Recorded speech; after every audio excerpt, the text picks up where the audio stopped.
Fuck a charge. So fresh and so clean in my red, black, and green. Malcolm X, Marcus Garvey, bitch, I'm Martin Luther King. It ain't nothing to redeem. Everybody hate niggas, even your own kind too. Everybody ain't with us, so we gotta vet the room. Point out all the coons, deal with the cracker first. Then it's time coming soon. Vote for who? Vote for what?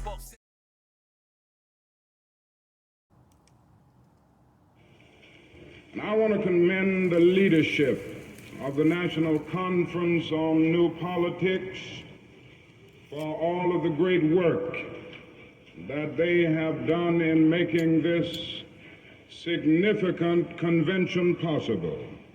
Indeed, by our very nature, we affirm that something new is taking place on the American political horizon. We have come here from the dusty plantations of the Deep South. Listen, all of this is very, very important.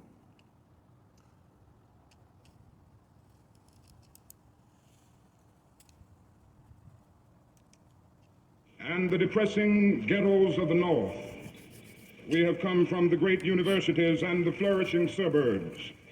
We have come from Appalachian poverty and from conscience-stricken wealth. But we have come. And we have come here because we share a common concern for the moral health of our nation.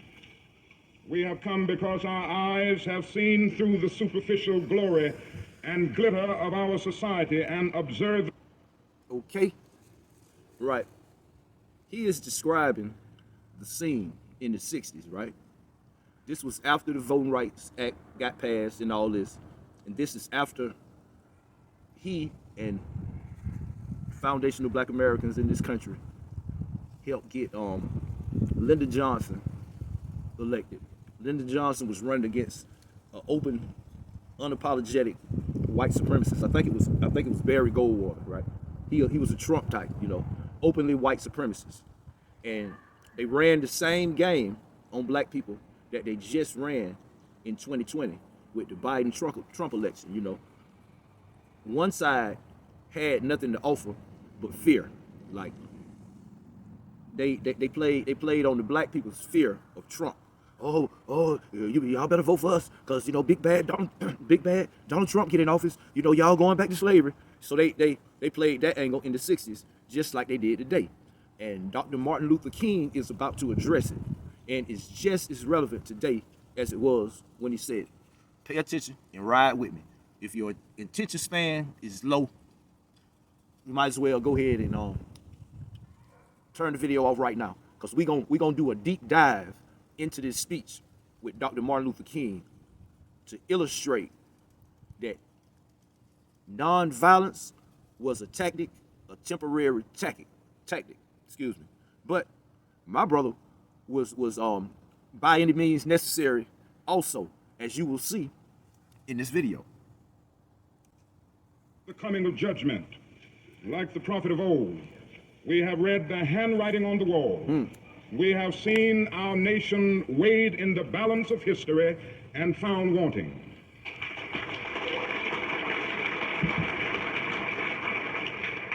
We have come because we see this as a dark hour in the affairs of men.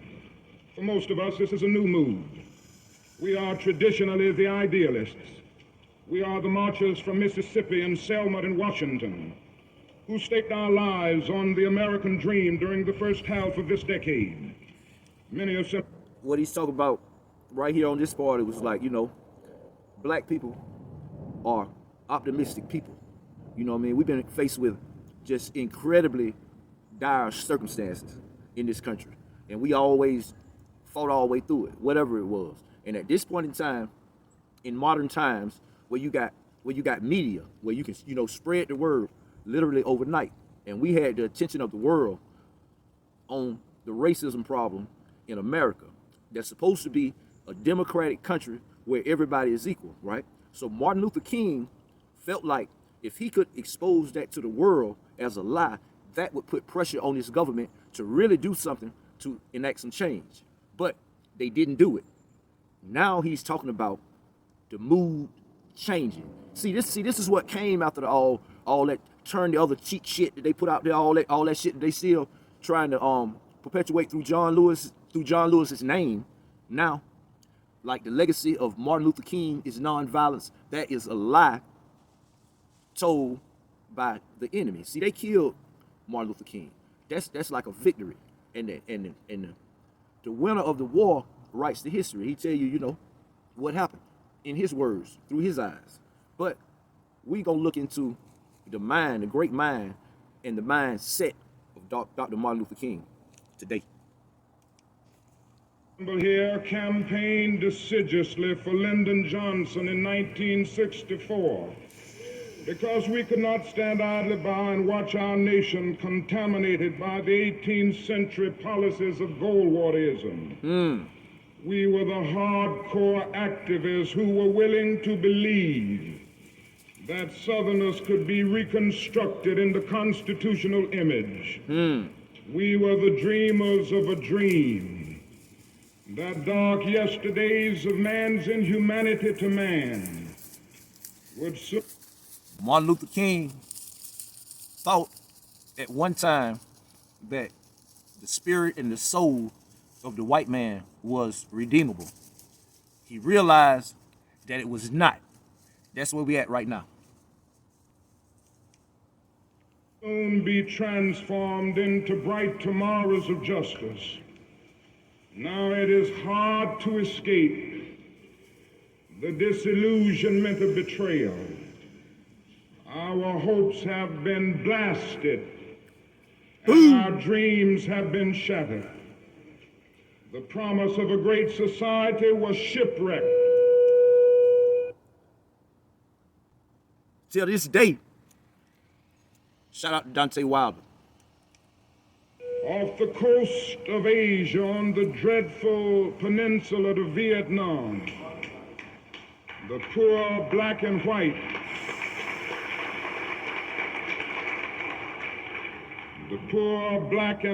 are still perishing on a lonely island of poverty in the midst of a... Martin Luther King was a man that believed in altruism, and America, white America, killed that in him. It's the hate that hate made. It's the righteous hate that hate made. Vast ocean of material prosperity. What happens to a dream deferred? It leads to bewildering frustration and corroding bitterness. I came to see this in a personal experience here in Chicago.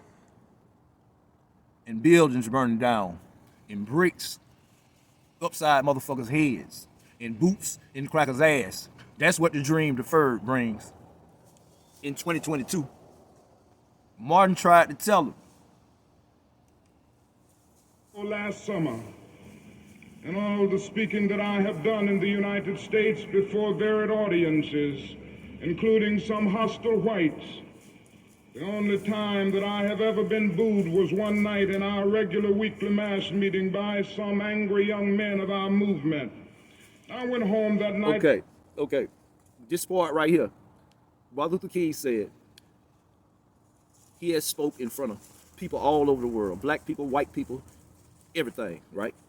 He said the first time he ever got booed, it was by a group of young black people. That reminds me of something. Okay, Al Sharpton, right? In no way am I comparing Al Sharpton to Martin Luther King. So don't nobody try to go there in the comment section. And then I'm just saying, right? Okay. Philadelphia. I don't remember what year it was, but it was recently. It was Freddie Gray. When Freddie Gray got killed, they rolled around in the back of the paddy wagon, doing donuts, running over shit, whatever, bumped him around, and he ended up dying. And they got in the streets in Philadelphia about that, right? So they out there filming and whatnot. Al Sharpton pull up. So he come up as soon as he got out the car. Them young brothers, the activists with boots on the ground, who was out there in the streets taking that bullshit, they told Al, bro, pull up. We ain't trying to hear that. Ain't no fucking waiting. Ain't no waiting no more. No, it's now. And you know what I mean? They backed him down. And it seems as though since Philadelphia, it's like them reporters, they not as quick to run out there on the street, and stop somebody on the street and ask them about it, because, boots on the ground, a lot of them people out there in the street now, they listen to people like, the Black Channel and stuff like that, and they got their talking points ready, and they know what to say, right? And they don't want that shit spread. But this particular part, it reminds me of that. I got a little bit ahead of them because, I already watched it, right? But check it out. With an ugly feeling, selfishly, I thought of my sufferings and sacrifices. I'm going to go back just a little bit.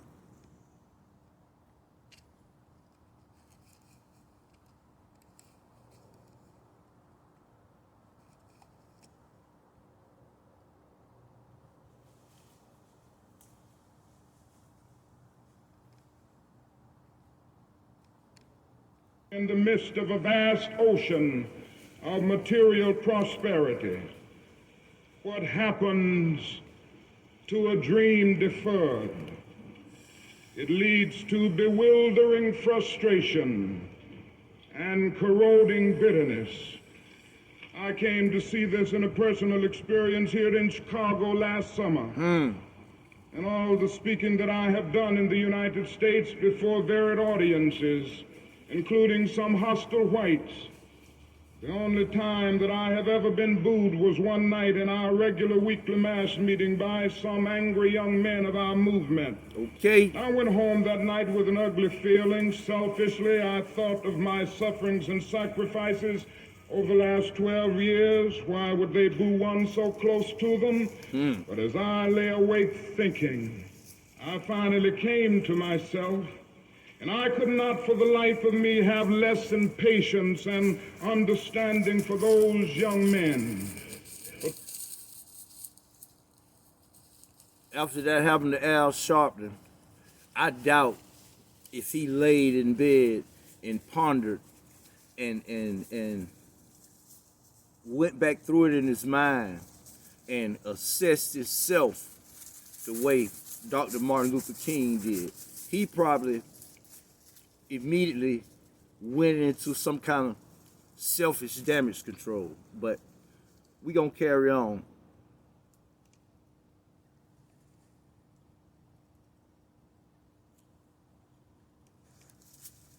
For 12 years, I and others like me had held out radiant promises of progress. I had preached to them about my dream. I had lectured to them about the not too distant day when they would have freedom, all here now. That's right. I had urged them to have faith in America and in white society. Their hopes had soared. They were now booing me because they felt that we were unable to deliver on our promises. They were booing because we had urged them to have faith in people who had too often proved to be unfaithful. Somewhere along the way, we lost that.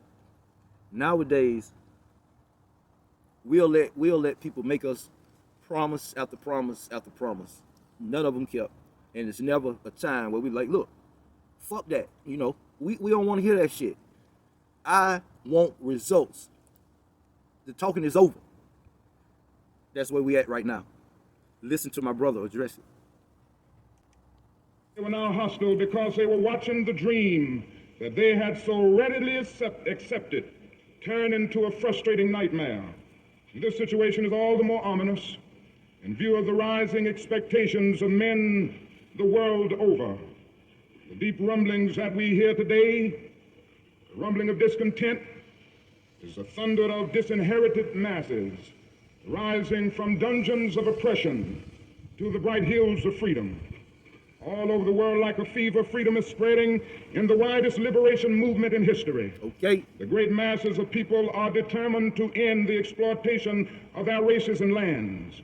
And in one majestic chorus, they are singing in the words of our freedom song, "Ain't gonna let nobody turn us around." The 2020 insurrection broke that record. It was the biggest worldwide protest. I loved it. I loved it. I just wish they would have stayed on it longer. But let's listen to my brother.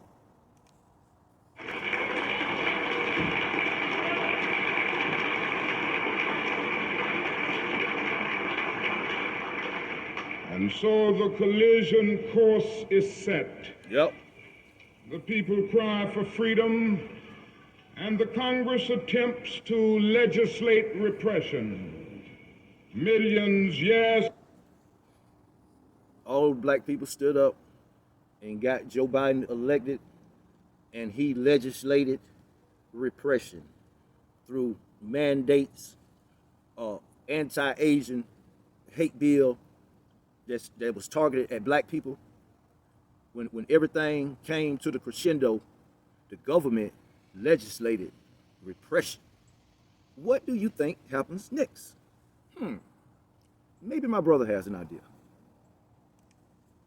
Billions are appropriated for mass murder, but the most meager pittance of foreign aid for international development is crushed in the surge of reaction. Unemployment rages at a major depression level in the black ghettos. Right now, 2022, all of this is 100% relevant. And 99.9% of the black people in America have never heard this speech.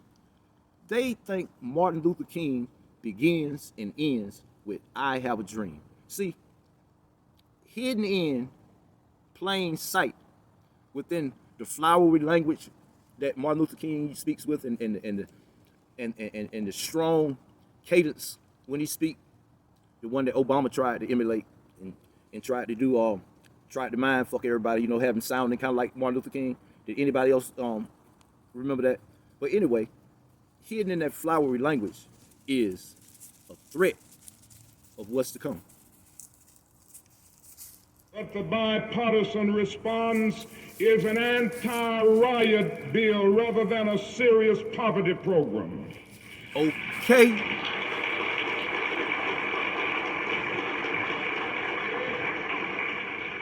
The modest proposals for model cities, rent supplement, and rat control, pitiful as they were to begin with, get caught in the maze of congressional inaction. And I submit to you tonight that a Congress that proves to be more anti-Negro than anti-rat needs to be dismissed. Come on, y'all. Come on. Y'all ain't never heard this shit, man. Come on, man. Listen to my brother. Say we got a Congress that's more anti-black than it is anti-rat. Come on, man.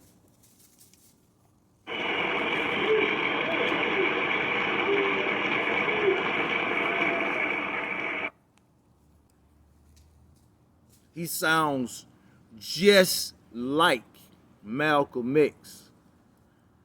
That is one of the reasons why he had to meet the same fate as Malcolm X. This man was so dangerous to society, to white society, because of his mind. He was so dangerous that they had to kill him. And they paint this picture of a Martin Luther King that never existed. Ain't too much difference between him and Malcolm X. Keep listening.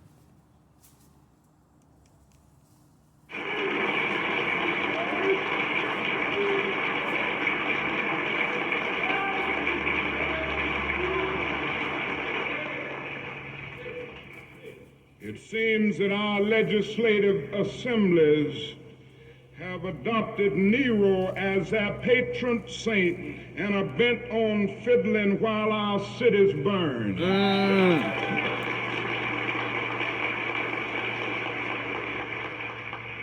Even when the people persist and in the face of great obstacles develop indigenous leadership and self-help approaches to their problems, and finally tread the forest of bureaucracy to obtain existing government funds. The corrupt political order seeks to crush even this beginning of hope. The case of CDGM in Mississippi is the most publicized example, but it is a story repeated many times. A modern day example of what he's talking about right there is Detroit and other cities that had black mayors, you know what I mean, established black mayors, black city councils. They always come in with the bullshit. See, we've been in a race war the whole time. We attacked on all 7 levels of life. Shout out to Nelly Fuller. Across our nation, our own experience here in Chicago is especially painfully present. After an enthusiastic approval by HEW's Department of Adult Education, SCLC began an adult literacy project to aid 1,000 young men and women who have been pushed out of overcrowded ghetto schools in obtaining basically literacy skills prerequisite to receiving jobs. We had an agreement with A&P stores for 750 jobs through SCLC's job program, Operation Breadbasket, and had recruited over 500 pupils the first week. At that point, Congressman Kuczynski and the Daily Machine intervened and demanded that Washington cut off our funds or channel them through the machine-controlled poverty program in Chicago. Now, To this day,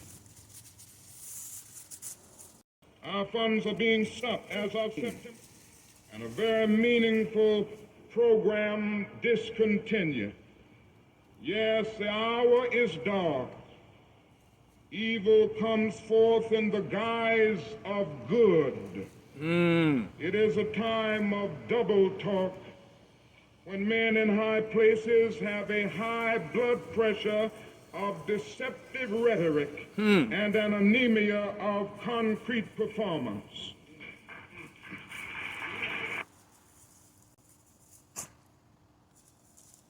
the Democratic Party that gets their power from black people, they got those very same characteristics that my brother just laid out.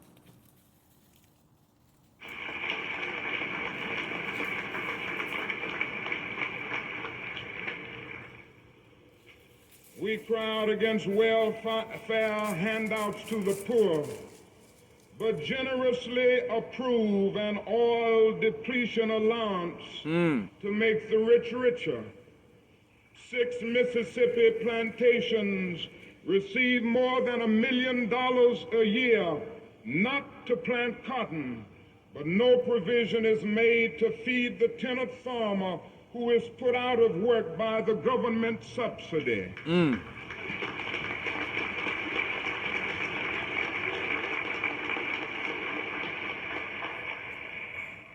crowning achievement. When Martin started talking money, Martin had to go. That's the key. The money. They don't want to talk about the money, but that's what the fuck they got to talk about. In hypocrisy must go to those staunch Republicans and Democrats of the Midwest and West who were given land by our government when they came here as immigrants from Europe. They were given education through the land grant. Listen closely to this. What this country has done for immigrants. Listen to this shit and realize the scope and the scale and the generational wealth that was generated through handouts from the government. No, they wasn't giving them no little stank ass welfare apartments and paying for females to raise a kid with no daddy. No. They was setting it up for them, their grandchildren, and all this. And just like I keep saying, till this day, listen up closer to this. I'm gonna have to rewind it just a little bit because this is crazy. Listen to this.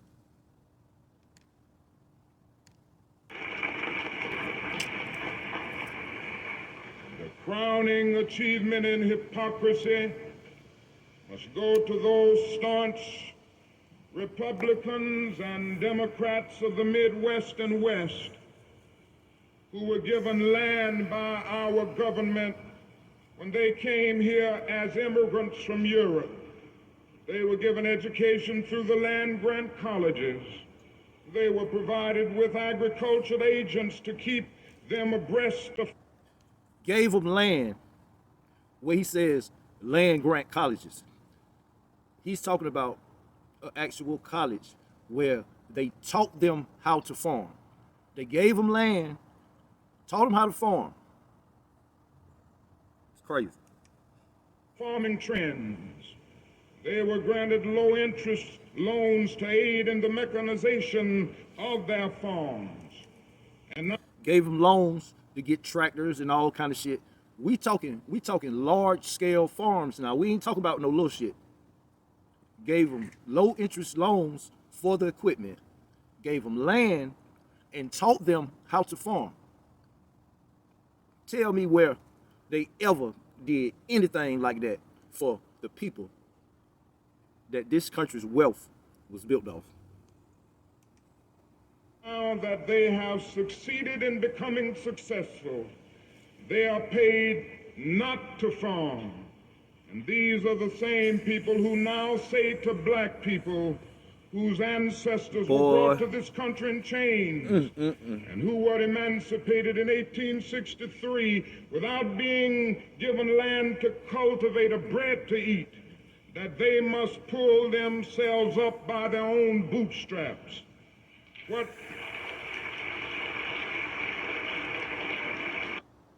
Hold on. Let me get on some petty shit right quick. Walk with me.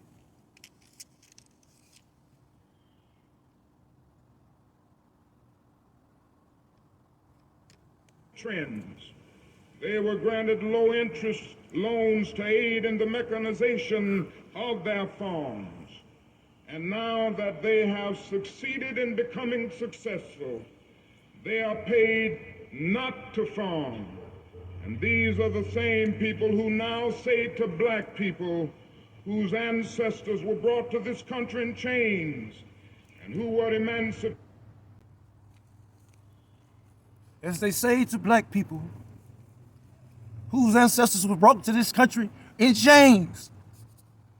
Shout out to Reverend Dane Calloway. I guess Martin Luther King lying too, huh? I guess Martin Luther King was created by Congress too then, huh? You dumb boy. I'll tell you. In 1863 without being given land. Back to business. And to cultivate a bread to eat, that they must pull themselves up by their own bootstraps. What? The old bootstraps line. No boots and no straps, what bitch. They truly advocate is socialism for the rich and capitalism for the poor.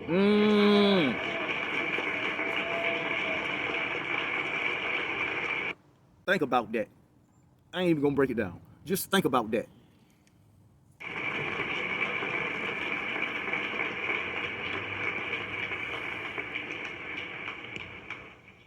I wish that I could say that this is just a passing phase in the cycle of our nation's life. Certainly times of war, times of reaction throughout the society. But I suspect that we are now experiencing the coming to the surface of a triple-pronged sickness that has been lurking within our body politic from its... Listen, triple prong. Listen. Very beginning. That is the sickness of racism, excessive materialism and militarism. Not only is this our nation's dilemma, it is the plague of Western civilization. As early as 1906, W.E.B. Du Bois prophesied that the problem of the 20th century will be the problem of the color line. Now, as we stand 2/3 into this crucial period of history, we know full well that racism is still that hound of hell which dogs the tracks of our civilization. Ever since the birth of our nation, white America has had a schizophrenic personality on the question of race. She has been torn between selves, a self in which she proudly professed the great principles of democracy, and a self in which she madly practiced the antithesis of democracy. This tragic duality has produced a strange indecisiveness and ambivalence toward the Negro, causing America to take a step backward simultaneously with every step forward on the question of racial justice. To be at once attracted to the Negro and repelled by him, to love and to hate him.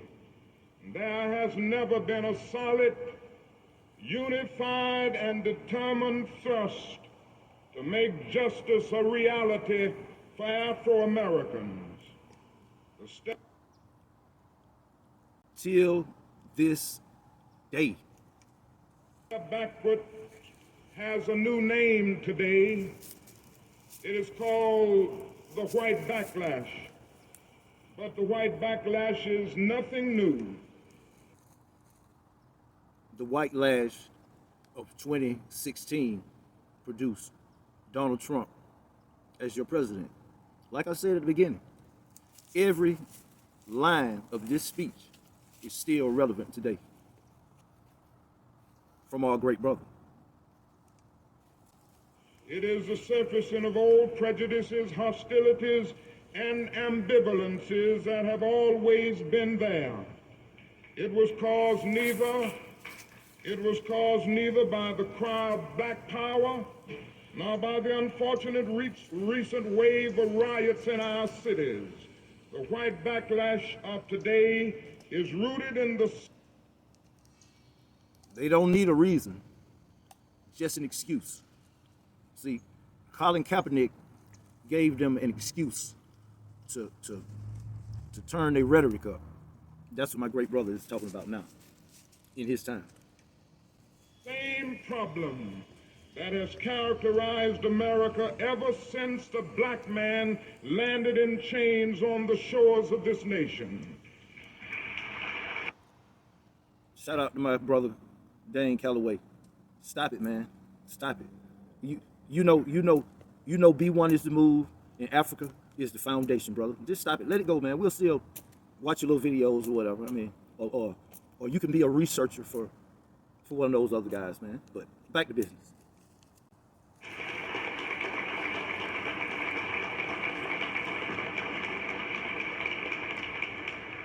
This does not imply that all white Americans are racist. Far from it. Many white people have, through a deep moral compulsion, fought long and hard for racial... I disagree with my brother for once. I think all of them got it in them. It's just situational. You know what I mean? They operate off, I'm white and I say so. That means I can say one thing 1 minute, something else the next minute. And do not expect to get called out on it. And if I do, I'll just play like I'm an idiot and I don't understand. Justice. Nor does it mean that America has made no progress in her attempt to cure the body politic of the disease of racism, or that the dogma of racism has not been considerably modified in recent years. However, for the good of America, it has been refined. White supremacy, racism, that's the updated word. It has been refined, and it constantly refines itself because it has to. It stands on a lie, on a. It's like grains of sand just falling away from the lie all the time. And they trying to patch it up. It's been refined. But my great brother knew that in his day. It is necessary to refute the idea that the dominant ideology in our country, even today, is freedom and equality. Bullshit. Racism is just an occasional departure from the norm on the part of a few bigoted extremists. Racism can well be that corrosive evil that will bring down the curtain on Western civilization. Okay. Arnold Toynbee has said that some 26 civilizations have risen upon the face of the earth. Almost all of them have descended into the junk heaps of destruction. The decline and fall of these civilizations, according to Toynbee, was not caused by external invasions, but by internal decay. Okay. They failed to respond creatively to the challenges impinging upon them. If America does not respond creatively to the challenge to banish racism, some future historian will have to say that a great civilization died because it lacked the soul and commitment to make justice a reality for all men. Amen. From my brother. You know, they paint this picture of, you know, this Gandhi-like figure whose strategy is to get his ass whooped and to show people how honorable taking an ass whooping is. But he was way smarter and way slicker. See, they had him fucked up. He knew their nature was to attack innocent and defenseless people. Through his non-violent tactic, like I said earlier in the video, he exposed them to the world. And that was the end of that phase. What he is warning now is the next phase. This, I present to you, is the real Dr. Martin Luther King, my brother. And this your boy, Bless the Best, your host, till the next post.